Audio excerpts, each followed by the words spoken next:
Halo teman-teman semua, ketemu lagi dengan channelnya Kang Ragil. Oke, pada video kali ini Kang Ragil sedang di kebun ya, di kebun yang baru. Jadi mau melakukan pengecekan kebun sawit saya, kebun karet yang baru saya beli teman-teman ya. Jadi kebun ini saya beli dengan harga 165 juta ya, kebun karet ini. Luasnya kurang lebih 1 hektar. Kemudian ini mau saya tebangi semua, mau saya ganti dengan tanaman kelapa sawit. Oke. Kemudian untuk pengerjaannya teman-teman ya, jadi ini dikerjakan oleh pekerja saya ya teman-teman ya. Dan untuk penebangannya ini sudah jadi tanggung jawab yang nyadap karet sekarang ya, karena saya sudah tidak meminta hasil dari nyadap karet. Jadi nyadap karetnya ini saya kasih jangka tempo 3 bulan untuk penyadapan karetnya dan mendapatkan penghasilannya. Sementara saya tidak meminta hasil dari penyadap karet, cuman saya meminta penebangannya itu menjadi tanggung jawab yang nyadap karet sekarang. Oke. Kemudian ini teman-teman ya, kenapa saya rela membeli kebun dengan harga mahal, karena posisi kebunnya itu dekat dengan perkampungan atau desa. Jadi akan lebih mempermudah saya dalam melakukan perawatan, kemudian pemanenan ya. Kalau kebunnya jauh itu banyak sisi negatifnya, mulai dari buah sawit yang hilang ya, kemudian susah untuk selalu melakukan pengecekan karena jarak yang jauh, sehingga akan membuat kendala buat saya seandainya kebunnya nanti jauh. Oke. Jadi ini tadi sama ini para pekerja saya itu sudah dikasih lubang teman-teman ya, seperti ini lubang untuk tanaman kelapa sawitnya ya. Jadi lubangnya seperti ini teman-teman ya.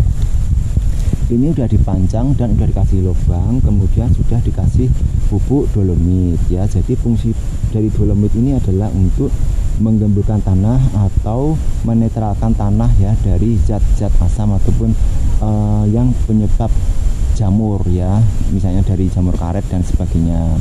Jadi supaya menetralkan tanah menjadi seperti semula, itu kita gunakan pupuk dolomit ya, seperti ini. Ini udah dikasih dolomit sama pekerja saya. Oke. Kemudian udah dipancang juga seperti ini ya. Jadi nanti setelah ini kan kita diamkan dulu supaya pupuk dolomitnya nanti bereaksi. Oke.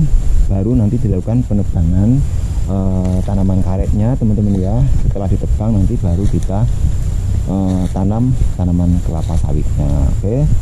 Kemudian rencana ini saya akan menanam jenis tanaman kelapa sawit yang pelepah panjang, yang namanya adalah jenis Jangambi ya, dari produk PPKS. Saya membelinya dari Mas Amanto, salah satu penjual bibit sawit unggul di desa saya teman-teman ya. Oke. Nanti saya akan share juga video pada waktu sudah penanaman tanaman kelapa sawitnya. Oke. Kemudian untuk jarak tanamnya ini ya teman-teman ya, jarak tanamnya ini karena dia pelepah panjang, kalau standarnya itu kan 9 x 9 meter ya. Tetapi karena saya belajar dari kebun sawit saya yang lama, karena jarak tanamnya itu terlalu berdekatan sehingga membuat buah sawitnya itu menjadi susah untuk berbuah, maka pada penanaman sawit di kebun baru ini saya mencoba dengan jarak tanam 9,40 atau 9,50 meter teman-teman ya, supaya nanti antara pelepah satu dan pelepah yang lain itu tidak saling bersinggungan atau bersinggungan atau berdampingan atau saling bertumburan teman-teman ya, karena nanti membuat perkembangan daripada tanaman kelapa sawitnya menjadi kurang bagus, kemudian susah berbuah juga teman-teman ya, karena jaraknya terlalu berdekatan. Maka dari itu saya belajar dari kebun sawit saya yang lama yang gagal ibaratnya penanamannya itu karena jaraknya terlalu amburadul. Maka dari itu di kebun yang baru ini saya mencoba dengan trik yang baru, yaitu yang benar-benar rekomendasi dari penanaman yang memang standarnya seperti itu teman, yaitu jaraknya di atas 9 meter untuk pelepah panjang. Oke. Dan kemarin ini kata pekerjanya itu total lubangnya ya dengan luas 1 hektar lebih dikit ini adalah sekitar 121 lubang ya. Jadi di antara perbatasan dengan kebun tetangga itu dikasih jarak 3 meter teman-teman ya. Jadi setiap keliling itu dikasih jarak 3 meter, baru dikasih lubang atau tanaman sawitnya ya, supaya ada jarak antara kebun dengan kebun tetangga. Maka dari itu dikasih jarak 3 meter setiap keliling dari kebun saya. Ini sudah dilakukan penyemprotan, bisa dilihat ya, sudah rumputnya sudah kering-kering. Kemudian sebagian juga sudah ada yang ditebang sebelah sana teman-teman ya, bisa dilihat seperti itu. Jadi ini tinggal proses penebangan tanaman karetnya ya. Oke. Kemudian baru ditanami tanaman kelapa sawit. Oke. Jadi namanya kita hidup di desa teman-teman ya, sebagai petani ya seperti ini kehidupannya. Ya seperti ini kehidupannya teman-teman ya, bekerja keras, kerjanya kasar dan kenapa tuh? Hah? Di pacet ya? Mana ada pacet ini? Paling kena kayu itu. Enggak. Nyamuk paling? Enggak nih. Jadi seperti itu teman-teman ya. Jadi kegiatan pada hari ini yaitu saya melakukan pengecekan kebun saya untuk melihat kondisinya seperti apa, perkembangannya ya, karena sebentar lagi mau ditebang dan juga mau ditanamin tanaman kelapa sawit. Oke.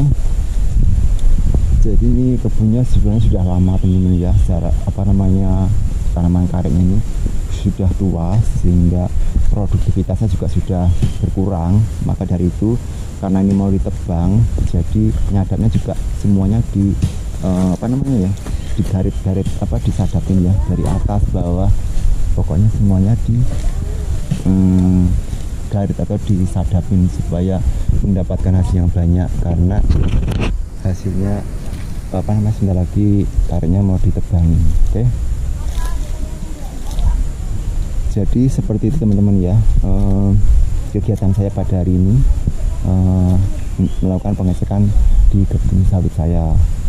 Semoga bisa memberikan manfaat juga buat teman-teman semua, sesama masyarakat ataupun orang yang hidup di desa ya, untuk mengembangkan pertanian kelapa sawit. Oke, semoga bisa bermanfaat dan jangan lupa untuk selalu nonton video-video terbaru dari Kang Ragil ya, tentang vlog-vlog kehidupan saya di desa, dan jangan lupa untuk subscribe, like, dan share. Oke, terima kasih. Wassalamualaikum warahmatullahi wabarakatuh.